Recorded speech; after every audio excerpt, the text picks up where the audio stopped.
Amen. Soyez bénis au nom de Jésus. Amen. Luc chapitre 7, verset 11 à 17. Alléluia. Amen. Bien-aimé, c'est l'histoire de cette veuve. La Bible dit, bien-aimé, elle avait un seul fils et c'était son fils unique. Bien-aimé, cette femme était veuve et elle était veuve forcément parce qu'elle avait perdu son mari.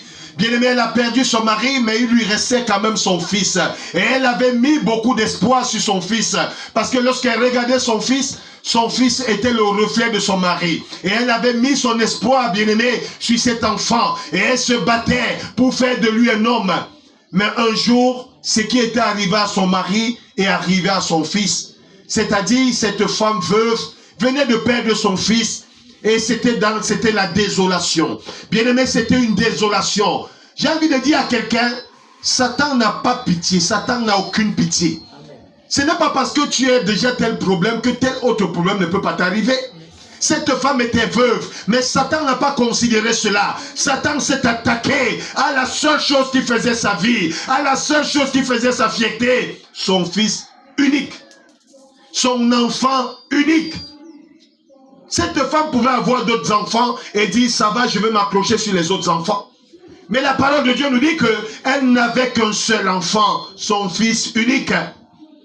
Bien-aimé, cette femme a perdu son fils et c'était le jour de l'enterrement. Et ils étaient en chemin pour la morgue, pour le cimetière. Bien-aimé, mais la Bible nous dit qu'ils ont fait une rencontre. Jésus allait dans la ville de Nan. Jésus allait dans cette ville. Et Jésus a rencontré ce cortège funeste qui montait.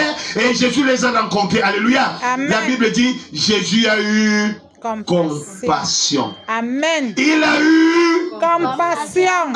En français facile, il a eu pitié. Amen. Bien-aimé, cette femme, je ne sais pas, Dieu sait, si cette femme pouvait résister de voir son fils unique être enterré. Elle avait perdu son mari et elle devait être témoin, bien-aimé, de l'enterrement de son fils. Et quand Jésus l'a vu, Jésus a eu compassion. Bien-aimé, je vais te dire ce matin, Dieu sait par quoi tu passes. Jésus connaît ton problème et Jésus te regarde et il va avoir compassion de toi ce matin. Amen. La Bible dit, il a tapé le cercueil et les porteurs se sont arrêtés. Jésus a tapé le cercueil et ceux qui amenaient le cercueil au cimetière se sont arrêtés. Jésus connaît, bien-aimé. Qu'est-ce que l'ennemi a mis dans le cercueil? Peut-être c'est ton mariage qui est dans un cercueil. Peut-être c'est tes enfants. Peut-être c'est ta santé. Peut-être c'est ton travail. Peut-être c'est ton mariage. Et Jésus tape ce cercueil ce matin. Et il dit arrêtez-vous. Alléluia. Amen. Jésus commande au porteur de ton cercueil ce matin de s'arrêter. Amen. Et lorsque Jésus s'est arrêté, il connaissait. Il savait par quoi cette âme passait. Et il a ordonné aux morts de se lever. De la même manière, Jésus dit à ton mariage de se relever ce matin au nom de Jésus. Jésus dit à ta santé de se relever ce matin. Amen. Jésus dit à tes finances de se relever ce matin. Amen. Jésus dit à ton mariage. Jésus dit à ton voyage, à tes bénédictions. Tout ce que tu avais, que Satan avait mis dans un cercueil. Jésus ordonne de se relever au nom puissant de Jésus. Amen. Alléluia. Amen. Bien-aimé, ce qui était un moment funeste, un moment de cri de lamentation, ce qui était un moment de pleurs, est devenu un témoignage. Alléluia. Amen. Je vais dire à quelqu'un qui a pleuré, tu témoigneras au nom de Jésus. Amen. Je vais dire à quelqu'un qui a souffert, tu témoigneras au nom de Jésus. Amen. Oh bien-aimé, le Seigneur vient assécher tes larmes. Alléluia. Amen. Toi qui as été possédé, toi dont Satan a amené de pleurs en pleurs, d'année après année, le Seigneur te visite ce matin. Alléluia. Amen. Le Seigneur vient stopper ce cercueil et il te dit sors au nom de Jésus. Amen. Rien n'est semblable à Jésus, bien-aimé. Je parle à quelqu'un qui continue de visiter les charlatans. Tu visites un homme qui va mourir lui-même.